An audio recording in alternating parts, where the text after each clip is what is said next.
3.1운동 하면 떠오르는 사람이 뭐니 해도 유관순 열사죠. 근데 유관순 열사도 사실은 기독교인이에요.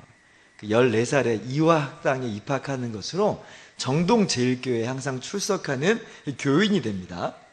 근데 이제 그 유관순 열사가 1919년 3월 1일 만세 운동으로 이제 이화학당에 이제 임시 휴교령이 떨어져요. 그래서 3월 8일 날 고향인 아우네로 갑니다. 지금의 천안 지역입니다. 근데 이제 거기서도 이제 만세 운동을, 독립운동을 이제 일으키겠다. 그래서 거기서 4월 1일 날 일어나요. 4월 1일 날 아우네 장터에 수천 명의 사람들이 모여서 또 만세 운동을 해요. 대한독립 만세, 대한독립 만세. 근데 이제 일제가 그걸 또 이제 잔악하게 진압을 하죠. 총칼로 진압을 하고 유관순 열사의 아버지, 어머니도 소천하시고 순국하시고 유관순 열사도 체포됩니다. 근데 이제 미성년자니까 일제가 이제 회유하는 거예요. 주동자를 부르라고, 협력자를 부르라고. 그럼 너는 넌 살려주겠다. 이제 이랬겠죠? 이제 그렇게 고문하고 회유하지만 유관순 열사는 거기에 넘어가지 않아요. 그리고 결국은 이제 잔혹한 고문에 이제 옥중에서 피살되는 그런 일을 맞이하게 됩니다. 그 유관순 열사의 마지막 남겨진 유언이 이랬다고 그래요. 나라에 바칠 목숨이 오직 하나밖에 없는 것만이 이 소녀의 유일한 슬픔입니다. 광화문 광장에도 이 글이 올려졌다고 그래요. 나라를 위해 바칠 목숨이 오직 하나밖에 없는 것이 이 소녀의 유일한 슬픔입니다. 진짜 우리 선배들, 우리 선조들의 모습이 얼마나 좀 도전이 되는지 몰라요. 근데 이 유관순 열사가 4월 1일 그 독립운동 하기 바로 전날 드린 기도문이 있어요. 그 기도문이 이래요. 오 하나님이시여, 이제 시간이 임박했습니다. 원수외를 물리쳐 주시고 이 땅에 자유와 독립을 주소서. 내일 거사할 각 대표들에게 더욱 용기와 힘을 주시고 이로 말미암아 이 민족의 행복한 땅이 되게 하소서. 주여 같이 하시고 이 소녀에게 용기와 힘을 주옵소서. 대한독립 만세, 대한독립 만세. 이렇게 기도하고 그리고 4월 1일 아우네 장터에서 대한독립 만세를 외쳤던 거예요. 이 유관순 열사의 이 기도가 단순히 책상머리에서 드리는 그런 기도는 아니죠. 거사를 앞두고 어떻게 보면 죽을지도 모르는 정말 그 위협을 앞두고 생명 바쳐서 온 열심과 정성으로 기도하고 있는 거예요. 그러니까 이 기도가 어떤 구색 맞추기식의 기도가 아니었던 거예요. 오늘 우리는 에베소서 말씀을 통해서 바울의 기도를 목도하는데 바울의 기도도 마찬가지예요. 뭐 책상 머리에서 구색 맞추듯이 그냥 짜맞추는 그런 기도가 아니고 그러든지 말든지 하는 식의 기도가 아니고 열정과 열의를 가지고 가슴속에 타오르는 마음으로 에베소 교회를 위해서 기도하고 있는 거예요. 생명 걸고 기도하고 있는 거예요. 대충 기도하는 게 아니에요. 바울이 어떤 사람입니까? 지난 시간에 나눴듯이 이방인을 위해서 갇히기를 주저하지 않았던 사람이에요. 갇히기를 마다하지 않았던 사람이에요. 에베소서를 쓰는 현장 역시도 이방인을 위해서 복음 전하다가 투옥을 당한 감옥에 갇힌 상황이잖아요. 물론 이때 바울이 순교당하는 건 아니에요. 풀려났다가 2차 투옥한 다음에 참수형을 당해요. 근데 바울이 그걸 뭐 알았겠어요? 지금 감옥에 갇혀있는 현장이고 자기의 생명은 자기의 손을 떠나 있는 상황이잖아요. 지금 당장 자기의 생명이 떠난다고 해서 빼앗긴다고 해서 이상하지 않는 순간이란 말이에요. 그 상황 속에서 지금 바울이 기도하는 겁니다. 피 끓는 마음으로, 아버지의 마음으로, 어머니의 마음으로 에베소 교회를 위해서 기도하고 있는 거죠. 바울은 에베소 교회를 너무나 사랑했습니다. 에베소 교회를 위해서 눈물로 헌신하고 수고했던 사람이에요. 3년 동안이나 밤낮으로 눈물로 훈계하면서 에베소 교회를 일으켰던 사람이에요. 사도행전 20장 31절은 이렇게 얘기해요. 바울이 마지막에 작별 인사할 때 이렇게 얘기하는 겁니다. 그러므로 여러분 일깨어 내가 3년이나 밤낮 쉬지 않고 눈물로 각 사람을 훈계하던 것을 기억하라. 바울의 모든 전도 여행 중에서 가장 오래 머물렀던 도시, 눈물 쏟아가면서 밤낮으로 수고를 아끼지 않았던 그 교회, 애정을 퍼부었던 교회예요. 근데 이제 옥중에서 내일을 기약하지 못하는 이 노사도가 바울이 에베소 교회에게 편지를 보내면서 이때 기도하고 있는 거예요. 14절 15절이에요. 이러므로 내가 하늘과 땅에 있는 각 족속에게 이름을 주신 아버지 앞에 무릎을 꿇고 비노니. 아버지 앞에 무릎을 꿇고 비노니. 무릎을 꿇는다. 하나님을 경외함이면서 동시에 비장함과 엄숙함이죠. 만왕의 왕이요 만주의 주요 우리의 구원자 되신 하나님, 무릎을 꿇고 기도합니다. 에베소 교회를 주님 붙잡아 주십시오. 이거잖아요, 이거. 여기서 우리는 바울의 엄숙함과 애정을 읽을 수 있어야 되는 거예요. 그러면서 바울은 간절한 마음으로, 그 불타오르는 애정으로 하나님께 에베소 교회를 위해서 기도합니다. 4가지를 구하고 있어요. 첫 번째는 어떤 기도냐면 속사람을 강건하게 하여 주십시오, 이렇게 기도합니다. 16절 말씀인데요, 한번 같이 읽어볼까요? 시작. 그의 영광의 풍성함을 따라 그의 성령으로 말미암아 너희 속사람을 능력으로 강건하게 하시오며. 아멘. 여기서 속사람을 능력으로 강건하게 해달라고 할 때 이 속사람은 이 죄악된 옛 본성과 반대되는 새 사람을 말하는 거고요, 동시에 육신과 대비되는 우리의 구원받은 영혼을 의미하는 거예요. 하나님, 속사람을 강하게 하여 주시옵소서. 속사람에게 힘을 달라고, 건강하게 해달라고, 강하게 성장하게 해달라고 기도하고 있는 거죠. 왜 그렇습니까? 요즘 시대도 그렇지만 그때 시대에도 마찬가지로 속사람이 병들고 시험들고 상처받기 너무나 쉽기 때문에 그렇습니다. 요즘 시대는 더 그렇죠. 우리 속사람이요, 너무나 시험에 빠지기 쉽고 병들기 쉬워요. 왜냐하면 주변에 유혹거리들이 너무나 많잖아요. 맘만 먹으면 죄를 저지를 수 있어요. 그리고 게다가 더 심각한 건 이 죄를 죄로 여기지 않는, 세상은 죄라고 말하지 않고 도리어 오히려 죄를 부추기는 그런 세상이 된 거예요. 믿는 사람들도 이상한 시선으로 봐요. 간통죄 폐지도 그렇고요, 동성애 같은 거 보세요. 죄를 죄로 여기지 않고 어떠냐는 거예요. 그리고 왜 또 시험 듭니까? 악인이 잘 되고 형통하잖아요. 믿는 사람들 어려움에 믿는 사람들은 도리어 어려움에 빠져요. 이때 또 속사람이 또 힘이 들고 병들게 되는 겁니다. 다 어려움은 시험거리가 아니에요. 가난한 나라 사람들이 행복하다는 건 거짓말이 아닙니다. 왜? 다 어려우니까 비교 대상이 없잖아요. 근데 이 차이가 벌어지는 거예요. 근데 그 차이 속에서 믿는 사람들이 더 어려움 빠지고 또 하나님은 침묵하는 것 같고, 그러니까 이 속사람이 무너지는 거예요. 시험에 빠지는 거예요. 하나님 왜 그렇습니까? 그리고 자신의 못난 모습, 부족한 모습이 불쑥불쑥 올라올 때마다 또 속사람이 용기를 잃습니다. 지난 금요일날 우리 윤효순 목사님께서 설교하신 것처럼 나는 해도 안 돼, 나는 바보야, 포기하고 자존감이 그렇게 무너지면서 스스로를 무너뜨리기 쉬운 시대, 그게 오늘날 이 시대예요. 그러니까 속사람이 병들기 너무나 좋아요. 너무나 쉬워요. 그렇기 때문에 바울은 기도하고 있는 거예요. 하나님, 속사람을 넘어뜨리려는 무수한 시험과 유혹들이 있습니다. 하나님, 주께서 강건하게 하시지 않으면 우리 속사람 무너질 수밖에 없습니다. 하나님, 속사람을 강건하게 하여 주십시오. 성령으로 충만하게 하여 주십시오. 수많은 유혹과 시험을 이기고 승리하게 하여 주시옵소서. 오늘 하나님께서 저와 여러분의 속사람을 강건하게 하시기를 축원합니다.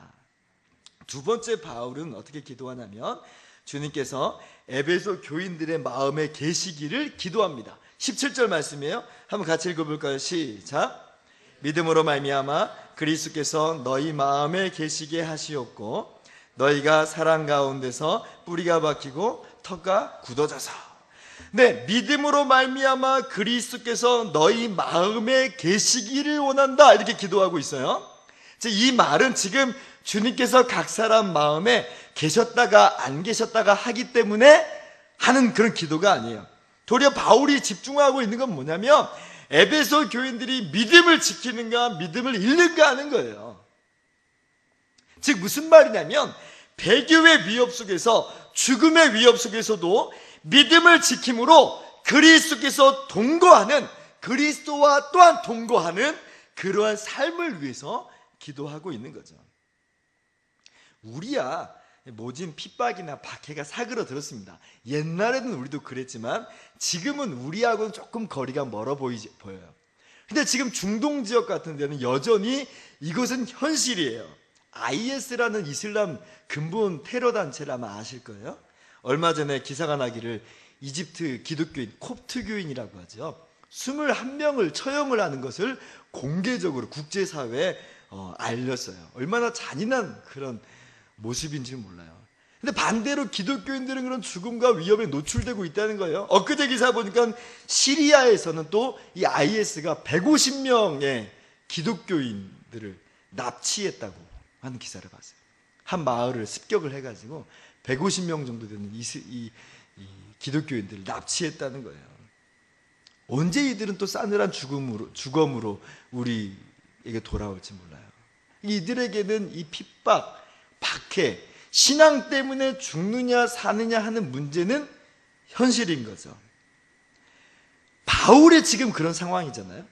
신앙 때문에 죽느냐 사느냐의 문제 앞에 놓여 있어요. 에베소 교인들의 상황은 그렇게까지 심각했던 것 같지는 않습니다. 그러나 당시 시대 상황을 볼 때 에베소 역시 그런 모습과 그렇게 크게 거리가 떨어져 있지 않아요.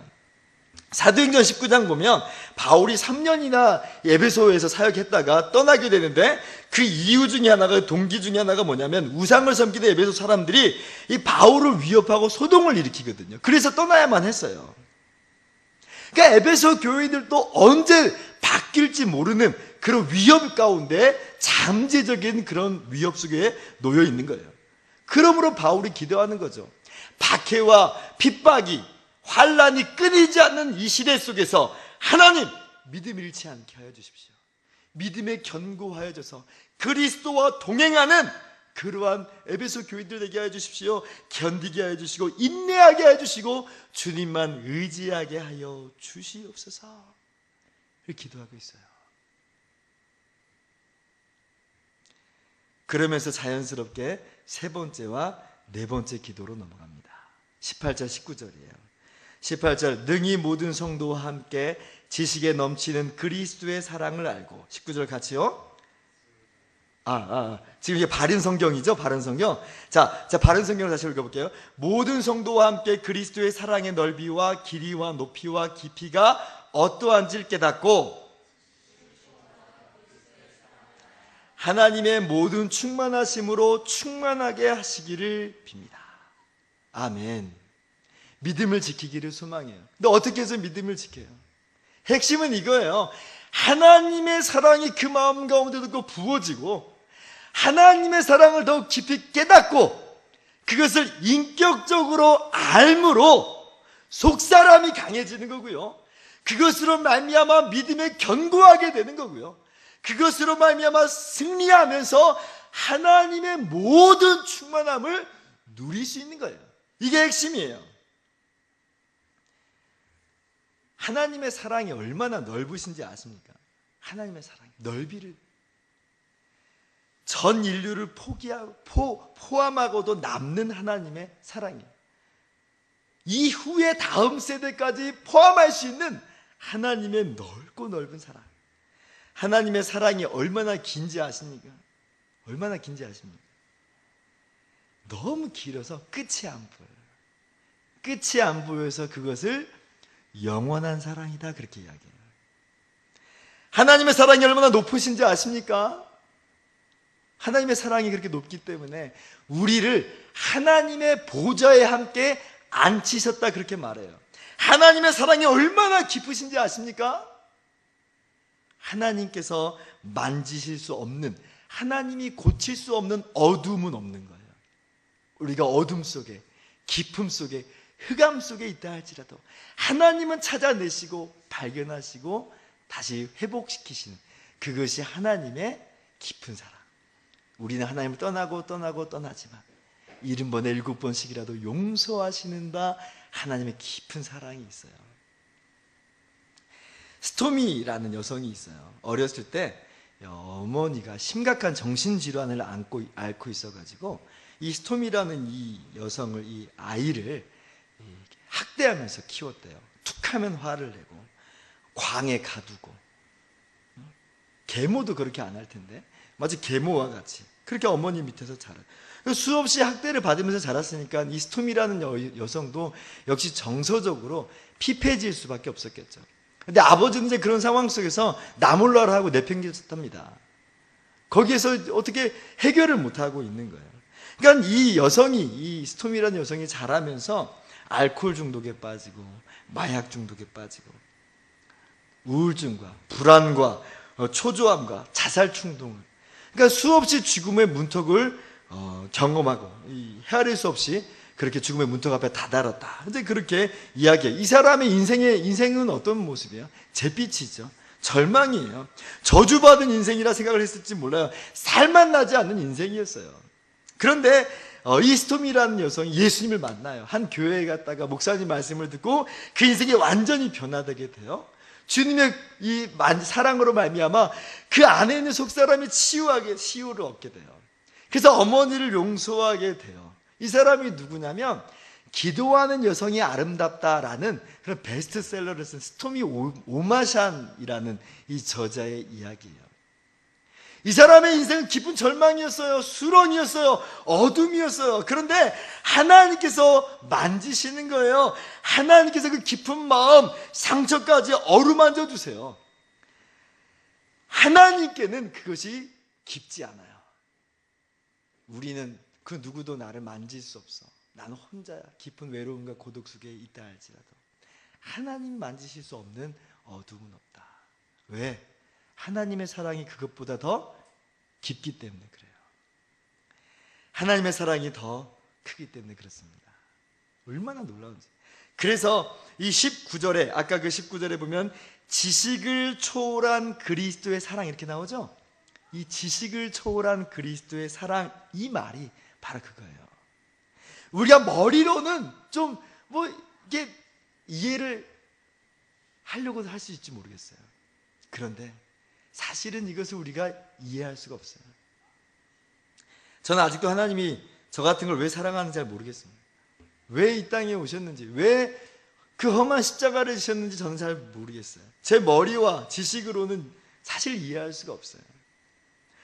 그런데 제가 분명히 아는 것은 하나님은 그만큼 정말 저를 사랑한다는 거예요. 하나님 정말 저렇게 사랑한다. 제 머리로 이해할 수 없을 만큼 하나님의 사랑이 정말 커요. 오늘 저와 여러분이 바로 그런 하나님의 사랑을 깨닫기를 원하고요. 그리고 그것을 더 인격적으로 알아가는 저와 여러분이 되었으면 좋겠습니다. 거기에서 우리가 자유를 얻고 거기에서 우리가 기쁨을 누리고 거기에 우리의 행복이 있는 거예요. 하나님의 사랑의 그 넓이와 그 길이와 그 높이와 깊이를 더욱더 깨닫는 우리, 그것이 그리고 우리 머리에서만이 아니라 인격적으로 더욱더 알아가면서 더욱더 하나님의 사랑을 체험하는 우리들, 그 안에서 기쁨과 행복과 안식과 평화를 누리는 저와 여러분 되기를 주님의 이름으로 축원합니다. 평화는 어디서부터 오는가? 바로 이러한 하나님의 은혜와 사랑으로부터 임하는 거예요. 그런데 여기서 바울은 자신의 기도보다 더 중요한 사실이 있다는 것을 분명하게 깨닫고 있어요. 그것이 뭐냐면 20절 말씀이에요. 20절 말씀 한번 같이 읽어볼까요? 시작. 우리 가운데서 역사하는 능력대로 우리가 구하거나 생각하는 모든 것에 더 넘치도록 능히 하실 이에게. 아멘. 바울은 지금 자신의 기도를 부각시키지 않아요. 도리어 바울이 깨닫고 바울이 인정하는 바가 하나 있는데 그게 뭐냐면 내가 구하고 생각하는 모든 것보다 하나님은 더 넘치도록 능히 하시는 분이다는 거예요. 하나님이 더 원하신다는 거고요. 하나님이 더 그렇게 이루어 가심을 믿음으로 기도하고 있는 거지요. 하나님은 우리에게 가장 좋은 것을 주기를 원하십니다. 이거 믿으셔야 돼요. 더 넘치도록 능히 하시는 하나님이에요. 수요일날 하이델베르그 요리문답에서 우리가 배웠죠. 그러므로 하나님은 가장 좋은 것을 우리에게 주신다. 우리의 생각과는 조금 다르게 진행이 될지도 모르겠어요. 그러나 우리가 분명히 아는 것은 하나님은 더 넘치도록 능히 하시는 분이에요. 바울이 에베소 교인들을 위해서 속사람을 강건하게 해달라고, 믿음에 거하게 해달라고, 사랑을 깨닫고 더욱더 알게 해달라고 기도하는데 하나님은 더 넘치도록 능히 하시는 분이에요. 우리 사실을 믿음으로 나가야겠습니다. 우리 새벽에 우리가 창세기를 통해서 요셉의 이야기를 우리 나누고 있는데요, 요셉이 술 맡은 관원장의 꿈을 해석하잖아요. 그때 그러면서 부탁을 해요. 당신이 잘 되거든 나를 생각해서 이곳에서 나가게 해주십시오, 나를 건져 주십시오. 그렇게 기도를 해요. 이렇게 간구를 해요. 근데 정말 술 맡은 관원장이 잘 돼요. 그런데 그래서 요셉이 나가요? 못 나가잖아요. 술 맡은 관원장이 요셉을 잊어버려서 2년 동안이나 계속해서 감옥에 처박혀야만 하는 그러한 상황에 여전히 요셉이 거하게 돼요. 근데 하나님 계획은 어디 있어요? 단순히 요셉이 감옥에서 나가는 게 하나님의 계획이 아니에요. 요셉이 그냥 감옥에서 나가서 자기 혼자 잘 먹고 잘 살고 그런 것이 하나님의 계획이 아니에요. 도리어 요셉을 애굽의 총리를 만드시는 하나님의 계획이 있고요, 그런 말미암아 사람을 구원하시는 하나님의 계획이 있는 거예요. 2년의 깊은 터널이 있었어요. 그러나 2년 후에 하나님께서 놀랍게 역사하시는데, 감옥에서 애굽 왕의 꿈을 해석하는 것으로 요셉이 총리가 되잖아요. 그리고 애굽의 사람들과 나아가서 주변에 있는 모든 사람들의 생명을 살리는 그런 사람들이 됩니다. 하나님은 어떤 분이신가? 간구하는 것보다 더 넘치도록 능히 하시는 분이다. 바울이 이만한 마음으로 하나님 에베소 교인들의 속사람을 강하게 해주십시오라고 기도했다면, 하나님은 사실 이만큼의 마음으로 에베소 교인들의 속사람을 강하게 하시기를 원하고 그렇게 하시는 분이다 는 것을 우리가 기억을 해야겠습니다. 이 말씀을 몇 가지로 우리가 우리 삶 가운데 적용하는 것으로 말씀을 마치고자 합니다. 첫 번째는요, 우리도 바울과 같이 뜨거운 사랑으로, 뜨거운 마음으로 교회를 사랑하고 형제들을 위해서 기도하는 그런 신앙인들이 되어야 되겠습니다. 기도하는 사람이 희망이고 기도하는 사람이 승리자예요. 영국의 종교개혁 당시에, 스코틀랜드 종교개혁 당시에 존 낙스라는 사람이 있었어요. 종교개혁가예요. 이 사람의 기도가 너무나 유명해요. 뭐라고 기도하냐면, 하나님, 저에게 스코틀랜드를 주시든지 아니면 죽음을 주십시오. 스코틀랜드를 주시든지 아니면 죽음을 주십시오. 그래서 당시에 박해자였던 피에 메리 여왕이라고 있는데, 이 메리 여왕이 뭐라고 말하냐면, 수만 명의 군사보다 존 낙스의 기도를 더 두려워한다, 이렇게 얘기해요. 그만큼 이 낙스는 스코틀랜드를 위해서, 교회를 위해서 기도하고 사랑했던 사람이라 하는 거죠. 마찬가지입니다. 우리도 정말 우리 선조들과 같이 3.1운동에 정말 불길을 당겼던 그 당시 기독교인들과 같이 민족을 사랑하고 교회를 사랑하면서 기도하는 그런 저와 여러분이 되기를 주님의 이름으로 축원합니다. 두 번째는요, 우리 스스로도 그리스도의 사랑, 지식을 초월하는 그리스도의 사랑, 그 사랑의 너비와 길이와 높이와 깊이를 더욱 깨닫고 더욱더 깊이 알아가기를 소원하는 우리의 모든 삶이 되었으면 좋겠습니다. 우리라고 신앙의 완성자들이 아니잖아요. 우리도 더욱더 주님의 사랑을 깨닫고 알아가야만 한 사람이잖아요. 우리도 속사람이 강해져야 되거든요. 우리도 믿음에 견고해져야 되거든요. 어떻게 그럴 수 있어요? 그리스도의 사랑 더욱더 깨닫게 하시고 그리스도의 사랑 더욱더 알게 하여 주십시오. 이것이 또 우리의 기도 제목이 돼야 돼요. 제가 그렇게 되기를 원합니다. 그러므로 우리는 날마다 십자가를 묵상해야 돼요. 어디서 우리가 하나님의 사랑을 더욱더 깊이 깨닫고 알아갈 수 있습니까? 십자가를 바라볼 때. 십자가를 바라볼 때 우리가 하나님의 사랑을 더 깨닫게 되는 거거든요. 로마서 5장 8절, 제가 자주 이종하는 말씀인데 여러분 아마 아실 거예요. 우리가 아직 죄인 되었을 때에 그리스도께서 우리를 위하여 죽으심으로 하나님께서 우리에 대한 자기의 사랑을 확증하셨느니라. 하나님의 사랑의 학습 자료, 최고의 학습 자료는 십자가예요. 하나님의 사랑의 최고의 증거는 십자가예요. 십자가를 볼 때에 하나님의 사랑의 그 너비와 그 깊이를 우리가 알 수가 있는 거거든요.